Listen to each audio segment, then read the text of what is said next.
Welcome back to the Signs of the Southland podcast, presented by From the Rumble Seat. I am your host, Akshay, and joining me today live for an Election Day special is Jake Grant, Cade Lawson, and Ethan Kreger. How is everyone doing? Doing fabulous. I'm feeling a bit damp. Wow. That's weird. Don't make things weird. I just got out of the pool, man. I'm a bit moist. LARP, a less athletic regular person. Yikes. Wow.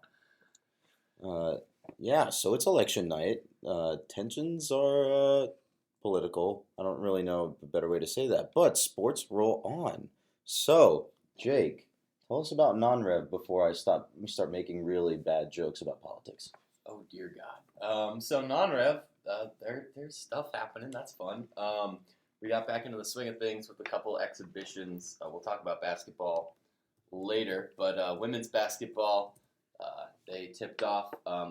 Actually, if you follow Georgia Tech on Facebook, they post the press conferences live, and Michelle was on after Coach Paul Johnson today, and I didn't get to the game on Sunday myself because of class and all that fun stuff. But what she was saying and how the questions were going has me hype.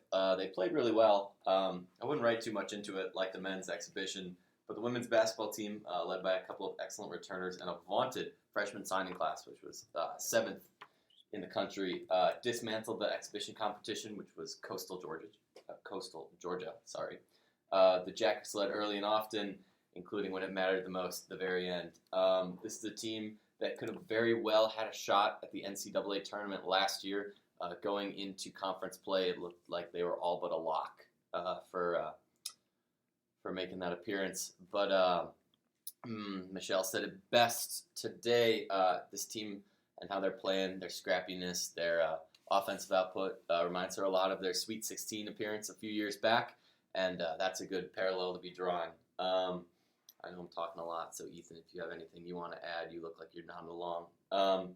But I think this team has what it takes to kind of grow. I mean, it's good that we start with non-con, and then maybe they can put together a nice little run in ACC season, and we'll be talking about tournament appearance by the Yellow Jackets in the spring, because Michelle has done a great job for a long time. She's had a couple deep NIT runs the last few years, and it's time for them to break out. There's a good team. They've got great recruiting, and there's a good staff. They had like the number 7 recruiting class in the nation. Mm-hmm. That is what I said. Yes. Yeah. The thing is, I think that bears repeating because that's unbelievable. Because that's not at all advertised. Oh no, not at all. The Georgia Tech Athletics hasn't really advertised it. It's gone completely under the radar. I think our projected attendance numbers for this weekend are looking at something like 800 for the tip on. I think they play Sunday at 2. If I'm not mistaken, I think it's 2, but I'm gonna look it up. Yeah, it's 2 p.m. They play App State. Guys, get out there, support this team. If you want to see a win, this is a good place to start. On Sundays, there's great deals. Kids are, if not free, they're extremely reduced. They have price. Really good giveaways. They've got great giveaways for students. UGA is coming up, not this weekend, but I believe. That's early for that game.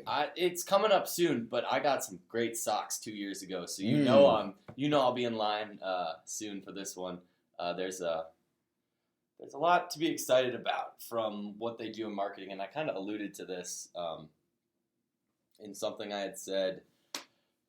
I can't remember when I. It's been the last couple of weeks where we've talked about how good of a job that marketing and ideation have done in terms of advertising, graphics, and really bringing hype back to the athletics program as a whole this season. Oh yeah. I put it somewhere pretty well on online somewhere on the site. But what they do there, it's an unsung job, you know. But like. Whether it's that flyover that they got together, it's the Calvin Johnson bobbleheads, the Amon Shumpert bobbleheads last spring. I know I love bobbleheads, and I love Amon Shumpert, so I had to throw that in there. But they do a great job of putting together promotions. They've had shakers in the stands for the students every game this year, and that's a nice little improvement. But what you failed to mention is both of you is that they have the number 7 recruiting class in the nation. This is something that we have to talk about on this podcast. Yeah. If we're going to be taken seriously. Yeah, but But no, repetition is just great. Repetition really drives the point home. I mean, between us, we're a little bit biased because we get to work with them a little bit based just because of what we do as rec club. But they do good work. But they do it's great objectively work. good work. It is objective, and I hope some of them hear this because they deserve to take a little bit of a bow. Especially, I remember where I put it. It was the recap of the basketball game because I put in a couple notes about live from the Thriller Dome. And if you guys don't Jay know keeps what that forgetting to talk, thinks he forgets to talk about this uniform reveal, and it's been 3 weeks. We've talked about it every time. It's been 3 weeks, but they did such a good job. They did a great job. I hope it was a good event. It was a good event, but we've already there, Akshay. I can still talk about it. Yeah, I know. I'm just giving you shit. All right. Anything else other than about women's basketball? Other than the number 7 recruiting class in the nation? I hear they have the number 7 recruiting class in the nation. Boo. We got off that one well. We got a good addition to the assistant staff this year. Our scheduling guru, and he does a lot of compliance. I haven't seen a lot from that yet, but it's always nice when they get a little bit of an assistant with buzz to go with Michelle, who's obviously done a pretty consistently excellent job in her time on the flats. And when you have good people in your corner, I'm excited to see what they do this year. Sounds like a plan. Yeah. Anything else from non-rev land? We do. We have quick hits at. Department of Defense. You were employed at the homecoming. Wow. I don't know what that was. That looks like a Netflix ad. Are you watching watching Netflix while we're recording? Excuse me? From across the table? What just happened? Hey, Boo. all I know is that Cade Lawson is no longer fit to lead. Wow. I moved for a vote of no confidence. Oh my goodness. Gosh. We now start a minimum 20-minute discussion. Never mind. That's a esoteric joke. Anyway, I don't think Ethan. Quick hits. That. Come on. Quick hits. Men's tennis. They had a tournament. Yeah. They did stuff. They did stuff. They won some stuff, but it's not a team of Eubankses out there. I don't know. They're a team. It might be another rebuilding year. I don't know where they're going. I didn't get out there, so I can't comment on a lot of the play. But yeah, it might be a long spring for the men. The women look pretty good, but just based on the results, the men haven't had the same success lately. And then volleyball went 1-1. They got absolutely shellacked by the vaunted Pittsburgh Panthers, the best team in the conference. Pitt is also number 8 in the nation. I think they were 10 in the poll, but they were at least 5 in RPI when I wrote Yellow Jacket Roundup last week. Yeah, they only have 1 loss. So yeah, there's that. And then Tech beat a awful Virginia Cavaliers team, who are 7-17 now. We also did give them a set. We gave them a set. They took us to extras twice, but the 2 sets we didn't win in extras were 25-17 and 25-20, which are decent margins. I don't know. This team needs a little bit of growth. I was pretty high on them coming into the year, but you can't do it all as freshmen. Michelle said a couple comments in the press conference today. Michelle, not to be confused with Collier, the volleyball coach, but she made a good point about her freshmen on the women's basketball team. But it takes time to grow into the pace of play, grow into just a new environment in college, and I think that it's been a good year of growth for volleyball. I'm not sure if they'll make the tournament because there's no ACC volleyball tournament for them to roll through and win to get a automatic qualifier. But I think they're setting themselves up for future success. They play really, really well at home. It's time to grow and take that on the road and hopefully get some good recruits in next year. I think we all expected it to be sort of a rebuilding year, but the success of volleyball has been, even while there hasn't been a lot of success, it's still been a pleasant surprise to see how they've played. They've got 16 wins and they've still got 4 to play. It's a winning record. It's a winning record. They've clinched the winning record. They went 13-18 last year. They've already got some improvement off of that. They don't lose a lot. In fact, they only lose Lauren Firking. Yeah. So that's middle blocker. That's pretty clutch. I'm interested to see how they recruit, but I'm not at all worried about the I wanna staff say- in charge, and I think Michaela and Mariana are excellent players. So like that'll be fun to. I want to watch say them your grow. returning starters for next year, other than the Be same freshmen. six. Yeah, I think there's Coral Kazaroff. She won't start. Well, Tippett will I start. guess you're returning seniors is what I meant. That's an interesting. Coral and then Cody. Lexi will be a senior, right? Lexi Dorn, or is she a No, sophomore she's this No, year? she will Redshirt be a sophomore? senior next year. Okay. Okay. So So the 3 two, seniors. So the 2 transfers, and I mean, I don't know. I think it'll be interesting to see how the non-Mariana, non-Michaela Dowd types grow over the years, because those two are the best 2 players on the team. You could say I they're think 2 of the best players. on the team. they're 2 of the best players on the team. I want to know what's been up with Sam Knapp all year. I think Maddie She's Tippett injured had- again. Yeah, I think Maddie Tippett had a great year as a freshman. As somebody we thought Agreed. Sam Knapp would have 3 more years of lock on that defensive specialist spot. But we'll see. Maddie Tippett might have usurped her spot too. Maddie Tippett's played pretty well, but Very it'll be interesting to see if we can get some depth and some good recruits out of this class, because they did a great job last year. So now it's time to do it again. Good stuff. Good All right. stuff indeed.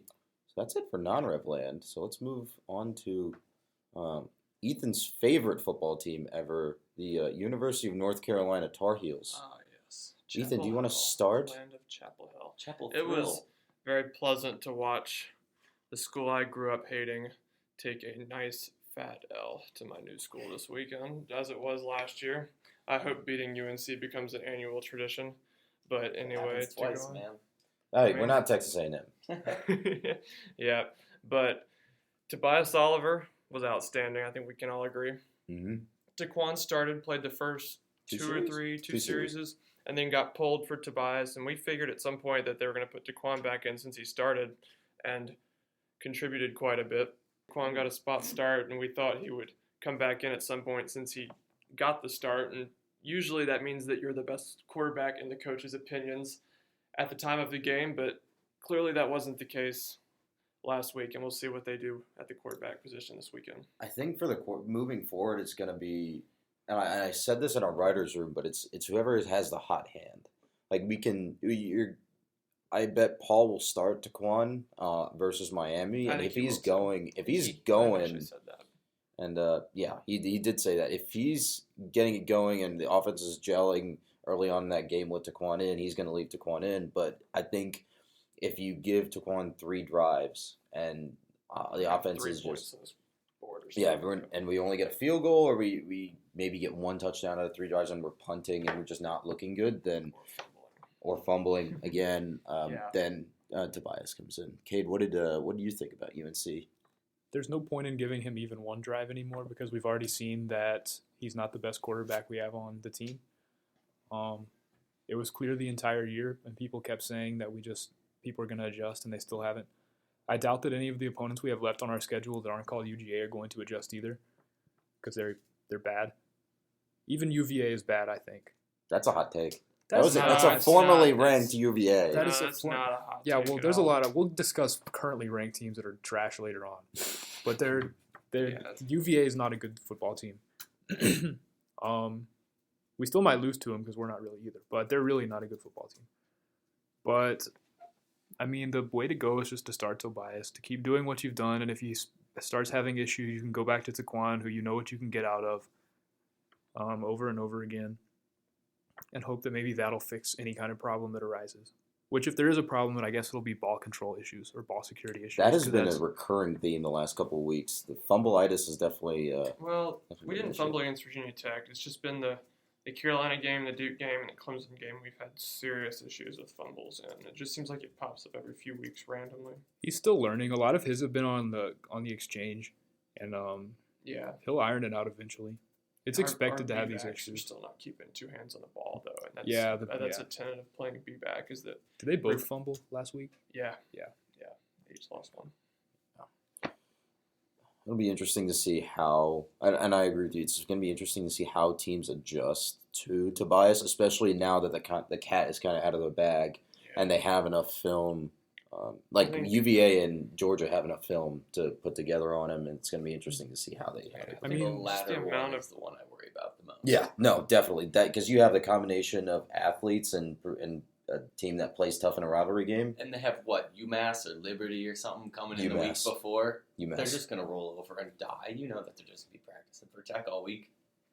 I mean, they've had film on him for a long time, though. They haven't had a ton of film on him, but they've had more than. It's not like he's just some random backup who's played 4 snaps in a game and then. But you have to no one admit that knows. most of his snaps before were in garbage time, and that's not necessarily No, they weren't. super. Before the No, last 2 they weeks, weren't. No. USF game, he got in Oh, some right, for other his than time. USF. He Quarter. got in some in the Clemson game. I know nothing. Remember, he didn't complete a pass And until I this mean, weekend. If you trust Raycom Sports, the entire- Don't trust Raycom Sports, Jesus. The entirety news. of the Louisville and the Bowling Green games were both like continuous garbage time. So Yeah. I mean, they're back. Their starters are not good, so their backups are just. There's not a big drop off there. They're just bad.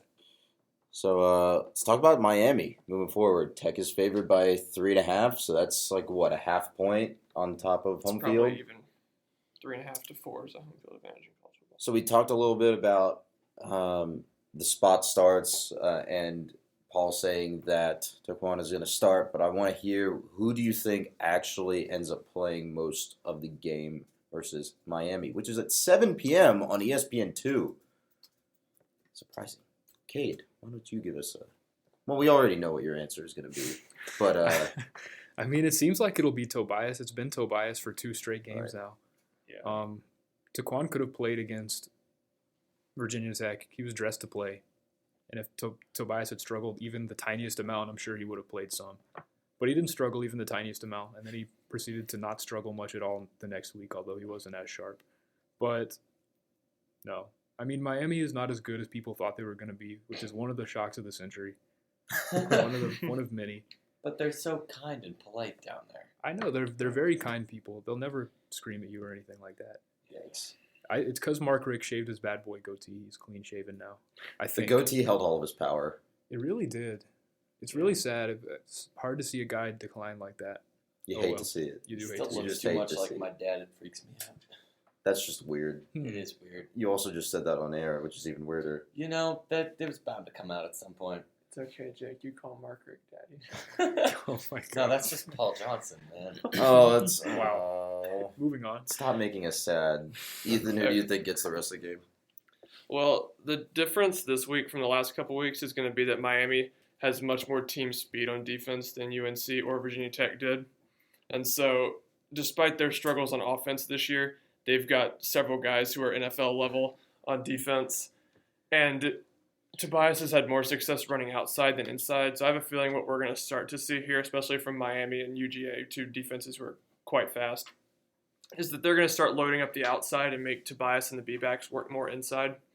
So we'll see how the Jackets adjust to that. But I would expect Taquan to play a couple series and then Tobias to get in. And then after that, it just depends on how well Tobias plays. I think on top of that, you talking about the athletes too. When they load up the box, they're also going to force Tech to throw a little bit more. Because Somebody say Miami defense. Leave. stop, Exit. stop. They Jesus. Miami's had their 3 linebackers that I forgot all their names except for Shaq Quarterman, who came in all together as freshmen. And we thought that they would be bad as freshmen, and it turns out they were better at stopping the option than pretty much everybody. And now they're juniors or seniors, and they're going to continue to be good at that. They forced the back-to-back scoop-in scores 2 years ago, right? That's what you're talking about, I right? mean, we Oh kind my of just God. pitched it to them, and they were like, okay. Yeah. But yeah, That was a rough them. That was game. them. Yeah, 2 teams years with ago. good linebackers tend to give us more trouble than any other position on defense. All right, let's It's see if going I to can be an get this offensive line game. Yeah, Every game is and an they've been offensive good the line last game. few weeks. Yeah, they offensive have. line has. All They right. saved the Duke game. They've been real good the last month or CNN projection. All right, what do we project? All right, give me your projection for this game. I'll go first. I think the line at 3.5 is just about right, actually, for Tech. I think these 2 teams right now, with Miami struggles on offense, are about even on a neutral field. I'll take the Jackets to win 28-23. I will, yeah, I agree with that. Maybe 27, 24, a little bit more. I like points. Yep. If you've ever picked a game with Akshay, he's going to take what you said and change one of the numbers a little bit. He changes them both a little bit. He did. Hey, my betting strategy is just to pick the large favorites, okay? It works He's right. it works most of the time. Most of the time, it works some of the time. There is a difference. You need Is it my Cade's turn? been reduced to... I was trying to get another soundbite, but I'm not sure what he's going to say, so let's see what he says. Difference between these two candidates of Oh, only. never mind. That wasn't what I wanted. All right. Sorry. No. Hey, we no, said this was an election night special, you know? No Wolf Blitzer for y'all. What a shame. What a shame. I But the still two want to see the candidates- Wolf Blitzer, they project the percentage of the vote onto his beard, so that way it goes red or this is 2018. Why do we not have a live update? Hey, we can have a here? holographic Tupac that projects the election. Ooh, Tupac. That'll go well. You know how All right. that would make me feel. All right, I have a feeling I'm All going to the play way it right turns here, out. and it's going to say what I want. 50% to 50%. Those are the odds for Georgia Tech and Miami this weekend. 50% to 50%. Honestly, though, that kind of worked out pretty well. It's probably going to be, there's a reason the line is what it is, which is just like home field plus a penny or whatever. And, yeah, I think Miami's going to probably win by 3 or so. Unless we win by 3 or so, because, again, 50%. 3 million. You missed it. 3 million people in the stands will fill for the whiteout, is what he was saying. That's what All I was right, gonna say. Jake, prediction. I'm feeling all the way turned up, man. Come on. We're going to win this game. Georgia Tech by 90. Just kidding. Georgia Tech by... I'd give it a score and a half. I think we're going to win by about 10. I think we're going to win under the bright lights of Bobby Dodd, which we can see from here. Funny. It's not turned on right No, now. they're over there. But yeah, no, I'm excited for this game. I do not think that there are many football atmospheres better than Bobby Dodd under the lights at night. In a full stadium. In a full stadium. I think that our team is going to come out ready to play. They remember what happened last year in Miami. They probably remember what happened 2 years before. And I think it's time. We break that little streak. I think they're going to be ready to play, and I'm very excited to see what we can do and get Mark that Richt win. doesn't have his goatee anymore, so I think this is entirely feasible. Did Mark Richt shave his goatee? I can't tell if you're being facetious or not. I am totally being facetious. God. It's a callback to the 7th-ranked women's basketball recruiting But class. did you know that they have a 7th-ranked basketball recruiting class? Exactly. I stroke my goatee out of wonder. For all you listeners, I do in fact have a goatee. I can definitely grow hair out that long. But yeah, no. I'm excited for this game. 7 p.m. Bobby Dodd. ESPN 2. Be there or be square. Prime time. Or watch it on ESPN 2. I recommend both options. Do you I want to recommend shill being for in the there. worldwide leader? Yes. I'm excited for He just wants a ACC job. now. I really do want a job. I would like a job too. If anybody out there has jobs for us, let us know. We are poor college students. So, yeah. Good Yes. stuff. Speaking of college sports, like we do all the time, and bad transitions. Bad transitions. Why Basketball. Oh, yeah. Basketball that's season is upon us. As we transition from football and now to basketball. It's cold outside. They bring out the round balls. As happens. Shooty hoops. In Shooty hoops, Tech played Florida Tech. Florida Tech. State. No, not Florida State. Florida Tech in an exhibition game last week. That's the men, and then the women played Coastal Georgia, like Jake was saying earlier. But focusing on the men now for a bit. They won, what was it, 90? It was 87 to 36. Yeah. I That. gotta give Florida Tech some credit before we start dissecting this. I think I went into that game thinking that they were going to be Florida Tech U, but no, they're Florida Institute of Technology, and that's pretty special. So good for them. They're fit, Yeah, they're fit. unlike their team. Yeah, they're. For the record, they did lead 20, or no, not even 20. It was 14 to 14-12 at one point, and that score stuck around way too long. It took us a long time to heat up against this motley band of YMCA gym rats, but Oof. All right, they're but once D2. Give them some we started credit. jumping the lanes. Khalid Moore can jump, by the way. Khalid, sorry. I've only seen it written. But Yeah, no, I'm excited. Once we started playing a more aggressive, more physical game, I think that that we started to shine. Obviously, we went on like a 36-3 run. Like that's some better basketball than losing 14-12. Yeah. Yep. And so, to get into a little bit deeper, our first team came out, looked a little nervous. New season, first game, few jitters. They weren't great their first series, and then Pastor went to the bench, brought in the two freshmen who were dressed in Khalid Moore and Christian Sholand, and brought in Sylvester Ogbonda inside. Also brought in Brandon Alston, and I can't remember who the other guard he brought in was on the perimeter.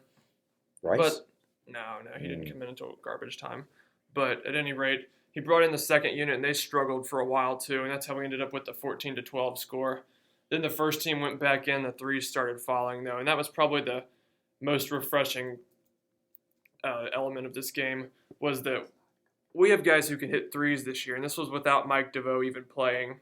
And you got Jose Alvarado, Shimbari Phillips, you got Christian Sholand, you got Brandon Alston, all guys, yeah, and Curtis Haywood too, all guys who can knock down threes almost at will. I think we're going to spread the floor a little more this year and play more out of the low post with the bigs instead of the high post, since we don't have Lammers up there to facilitate anymore. I think you're going to see a lot more drive and kick, trying to get open threes and driving lanes for guards. And I think that'll go well with the personnel that we have this year. So I'm excited. I was glad to see very good defensive effort, despite Florida Tech getting a few too many opportunities at the free throw line. They could not convert them and only put up 36 points.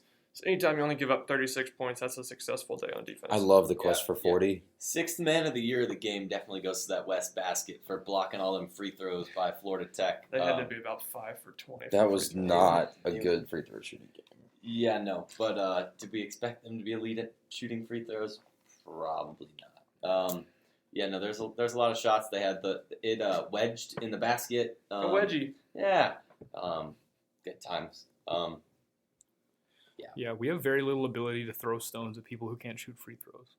After not this year actually, but the Brian Gregory times were fun for free throws. We're going to be a lot better from the line this year. We only have a couple guys who are Check. inconsistent.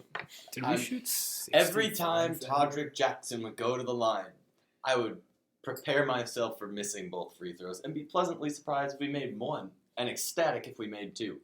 I found a great quote online. I think Shulgin had, how do you say his name? Sholand had a nice shot, and our shooting from three-point land looked way better than it had.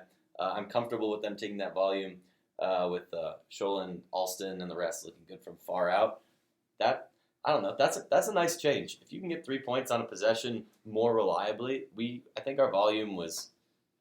I think we took 20 26? or 25, and we were took 26, and we were somewhere around 35%, which is very solid. But I think even more than that, if you're an ACC college basketball team and you don't have guys who can knock down shots, what's going to happen is you're going to get a packed-in 2-3 zone every time you play. You're going to get man-to-man defenses where the guys on the other side of the court are going to be split line, even with the basket, because they don't believe you can knock down threes. And that killed Lammers last year, because once they knew what you were going to get from Ben and I guess Josh too, like they pack the middle, they get on Ben, who's injured, hobbled most of the year. If we can spread out that defense, then that makes that shot even better from the inside. Yeah. Cool. Good stuff. The only thing that I have to add, because y'all have sliced and diced the analysis here, is that it is an exhibition, so I don't know how much you could take away from playing a lesser opponent, but for my untrained eye, Jackets look good. Definitely. It took a couple minutes to get going, but once they got going, things look fine. All three strings look fine. Yeah, we were pretty vanilla on both offense and defense. We only played man in our 2-3 zone on defense. Didn't go into anything more than that on offense. We didn't run any of our sets that they're going to wait to bring out for the games against Northwestern, Georgia, so on in the non-conference schedule. I'm interested to see if they can keep up some. Like it seemed like our fortunes changed when our defensive aggressiveness and our play off the ball kind of got more inspired. You know, like if they can keep that up and carry that over into some of these bigger games, then you can hang around. If you're forcing those turnovers, we out-rebounded them on both ends of the floor. Those are good places to start. Those are intangibles. Those are hard to Yeah, forcing turnovers and not committing them are going to be very important for this team. And once again, It's when hard you to have the teach that ability in to the middle of spread the year, too, when you have the ability to spread the court like they do now, opens up more driving lanes and more passing lanes, fewer turnovers. That's fair. It's gonna be an interesting year. I would say it's gonna be another rebuilding year, but I think it's still gonna be pretty fun to watch Georgia Tech basketball again. Yeah. Cool. I mean, a full house in McCamish is a full house in McCamish. That's an electric atmosphere. I don't care who you're playing or what your situation is. It's fun to be a part of. So come watch some fun basketball, young kids. It's also better when Duke fans don't sit in our student section. Which is hopefully going to be enforced this year thanks to marketing and ticketing. Good stuff. job, guys. Love to see it. Love to see it. All right, Jake, you have a couple of looking aheads here that you wanted to dissect. Oh, yeah. 2 shots at some non-rev sports. Looking ahead, we got cross-country NCAA South Regionals this weekend. A little bit disappointing a couple weeks ago up in Boston for the women who had been ranked top 25 most of the fall. They got 7th in the conference, and the men got 11th. But they were both in the thick of that middle kind of chunk. It's interesting to see the women. They took a huge step forward this year. And the men, even without Nahom Solomon, looked better than I expected on the season. But yeah, no, with them in Tallahassee instead of all the way up in Boston, maybe they'll run their race a little bit more. I know head coach had kind of implied that they're a little bit off, and it's probably a fair thing to say. But it'll be cool to see what they can do down in Tallahassee. But the more important one is that the ACC Big Ten Swimming Challenge is coming up this weekend. And if you've never heard of that, it's because it's brand new. They took between 6 and 2 people from each gender, from each team, and in all the Big Ten swimming schools and all the ACC swimming schools, and sent them to West Lafayette. It'll be Saturday and Sunday. It's a lot of Olympians in the same pool. It's a lot of national teamers. It's a lot of basically excellence. It's races for our top 3 men and our top 3 women, and each of our top divers. Competition that they don't get to see a lot, all in one place, from 26 other schools, something like that. So that's exciting. Got 14 Big Ten, 14. Not all of them ACC. swim, though. There's only 12 swimming and diving ACC schools, and Boo. less than Add Big it. Ten. Clemson just cut theirs, so shout out Clemson. All that money is going towards football, I bet. We know they're super poor. They actually just renovated tennis, and they're building a new softball stadium because they cut swimming to have Talk softball. about poor athletic program investment. It's almost Sad. like their AD is a familiar face, but we don't have to get into that. It'll be Cutting it'll be a sports good for weekend. facilities? We don't do that. If you want to take a look, it's on Big Ten Network. I don't know if we'll do place well all the best, but it'll be good to see Iris and Kaio and Good competition, and at Rodrigo least. in good competition because Mhm. it's good to see that Courtney Sheely Hart took our schedule, kind of stepped it up this year. I was really mad when I saw UGA wasn't on the schedule, but we're not swimming against D2 teams.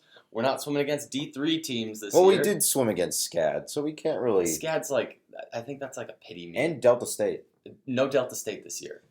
Hollywood. No Emory either, which is what I'm saying. So Fair, there was fair. SCAD, but it was part of a bigger meet. So I'll take it. The scheduling got a little bit better this year. It sucks not to see UGA on it because they're great, but good swims are going to be good for the end of the year. So it's a good weekend for non-rev sports. Quality competition is competition. They can go to the CFP and count it as a quality loss. If they don't place. Yeah, I'm sure Rodrigo and Iris and Emily will be walking right up to the swimming championship playoff bracket people. Shout out Todd. He's on the CFP. He is. Good job, Todd. That's good. No UGA in the playoff this week. They're at number 5. Sad. Outside looking in. I hope he gave him 0 votes. Wouldn't have it any other way. All right. Anything else, Akshay? Other than that, all I got to say for looking ahead, basketball plays its home opener versus Lamar on Friday. So why not make it a 3-day affair on campus? You can hit basketball on Friday, you can hit football on Saturday, then you can hit volleyball on Sunday. And women's basketball right after volleyball. Back-to-back 1 and 2. Volleyball might go a little long into women's basketball, but if you're on the flats, it's an affordable way to spend a lot of sports weekend. I know 4 that's for what I'm 4. gonna be doing, Tell us so. if you made it. We'd actually be pretty interested. Yeah. We'll probably do it. Shout out one of us. We'll be at all of them. We love to talk sports. So go Jackets. Cool All stuff. All right. You want to get into the picks? Were you gonna shout out that the athletic? Yes. article, or- So, if we haven't, propagandized already, all four of us are members of the Ramblin' Rec Club on campus, which is the prime caretaker of the Ramblin' Rec car mascot. Yep. Caretaker, prime caretaker, same thing. And the athletic, or the Yeah. Corey McElhaney, Yeah, something from like The that. Athletic, wrote a awesome piece about the rec and its tradition that featured Jake here and a couple more rec club members talking about the tradition of the rec. And 4-semester member. yeah, 4 semester and not football chair, Mr. Jake Grant. But yeah, she talked a lot. She talked a lot about the tradition of the rec, the role of the club, and the importance of the rec on campus. So if you're interested in reading a lot more about tech traditions, I highly recommend it. And I also, not sponsored, but I do recommend The Athletic as a subscription. There's a lot of good stuff from, I think it's Chris Kirschner, who's the Georgia Tech writer. He's pumping out a lot of great stuff about You're tech. directing them away from our website.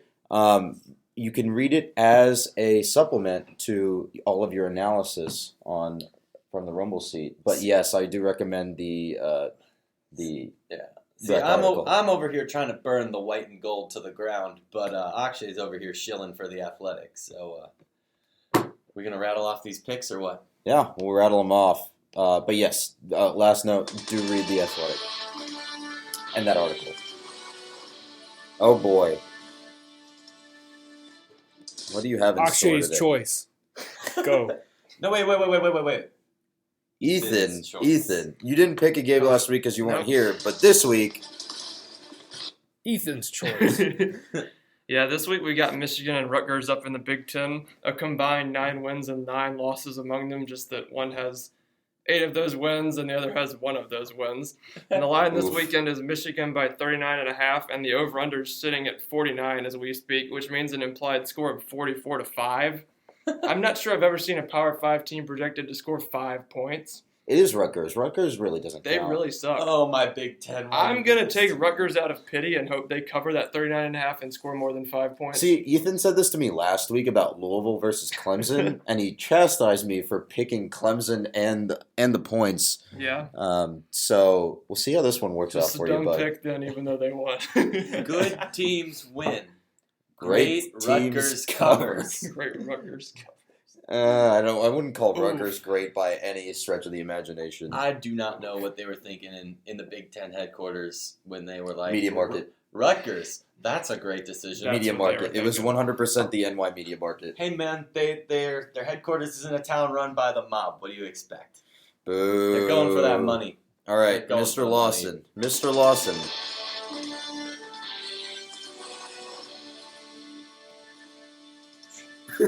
My choice. Okay. I forgot what game I picked. Oh, no. Oh, I still can't see it. Number 23, Virginia. Wait, that's from like. Yeah, that's from last last week. week. You Oh. lost on that one. Oh, I was. That's not good. Yeah, I was wrong about that, I guess. But my new one is my next overrated team of the week, which is Boston College. Let's talk about Boston College real quick. Do we have to?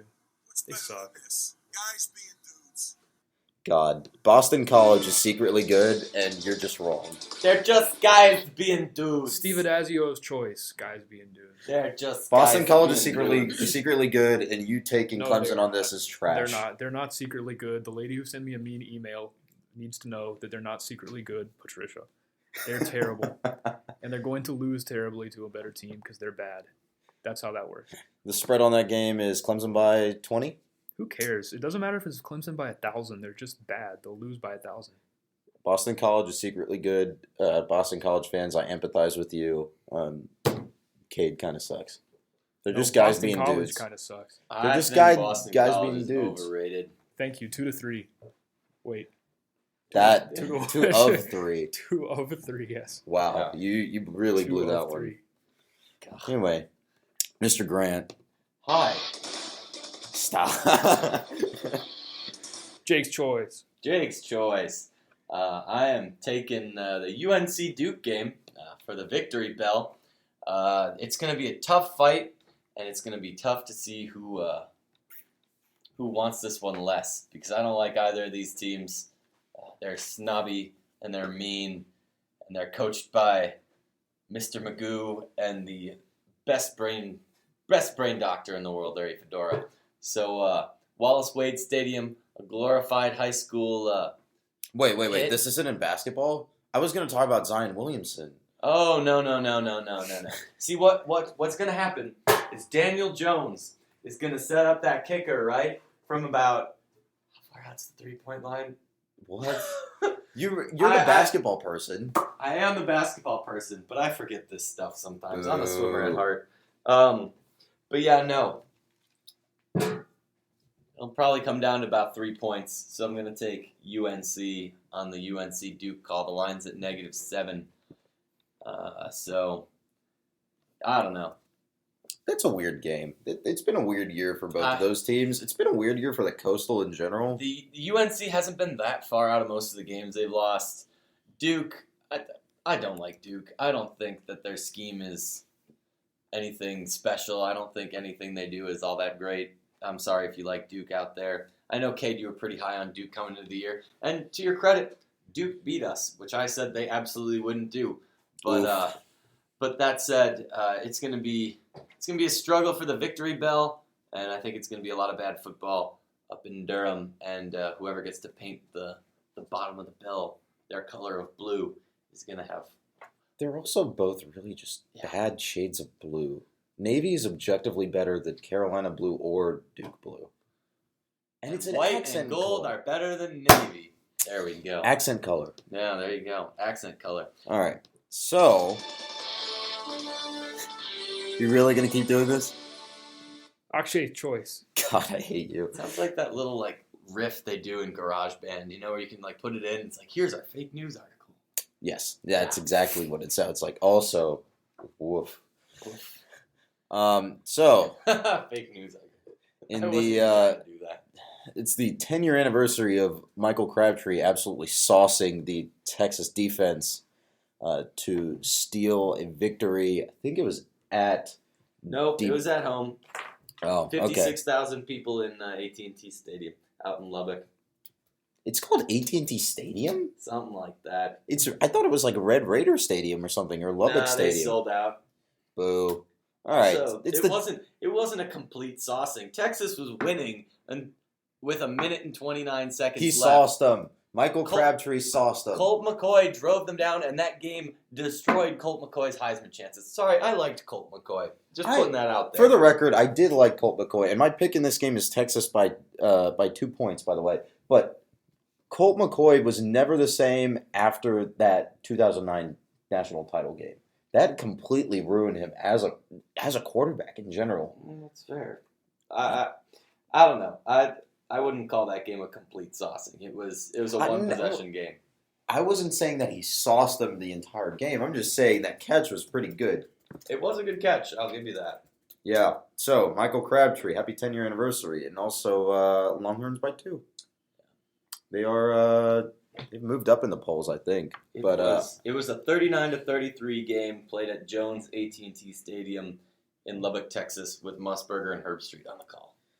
Wow. That was a lot more detail than I really wanted. Thank you, Wikipedia, for telling us dumb crap that we didn't need to know. Did you get your pick right last week? Did you? Fresno State. Why you do this? Oh boy. I didn't even know if you did or not. I have no idea. Let's find out, shall we?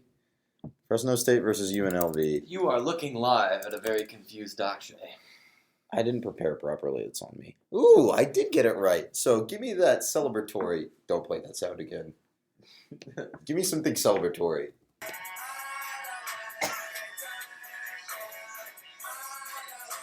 All right. Fresno State.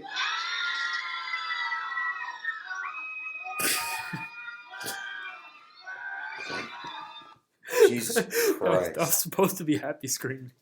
So, Fresno State, number 20, Fresno State was favored by 25 points versus UNLV, Noted UNLV that is going to be playing in the Raiders' new Palace out on the Strip in Vegas.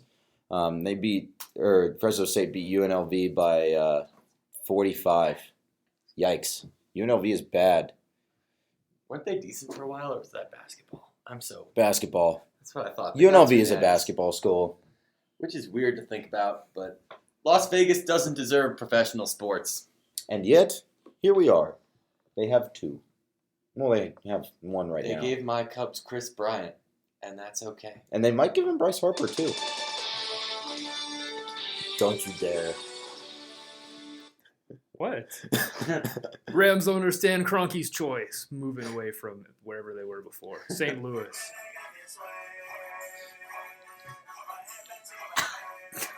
That's Stan Kroenke on his giant piles of money. Also, Stan Kroenke is the owner of the Rams, not the Raiders, so you're both I said Rams. over. Yeah, but that doesn't matter. The Rams aren't the ones moving to Vegas. They already You moved. said L.A. I thought you said L.A. I said Las Vegas. Boo. Same thing. Not Who my cares? site manager. Both places are. Fake news, Akshay. Yeah, so we got a lot of stuff going on the flats this weekend, so make sure you check it out. If you end up doing the 4-game special that we talked about earlier, let us know. It's going to be a bunch of fun. And, for these 2 other idiots on the air. We lost Ethan. Yeah, we lost Ethan. RIP. We're in the old civil engineering building. He's just one of the ghosts now. I mean, he's probably gotten elected as a House representative in North Carolina. He got, 1 write-in vote? Did he say? At least Something like one. that. Yeah.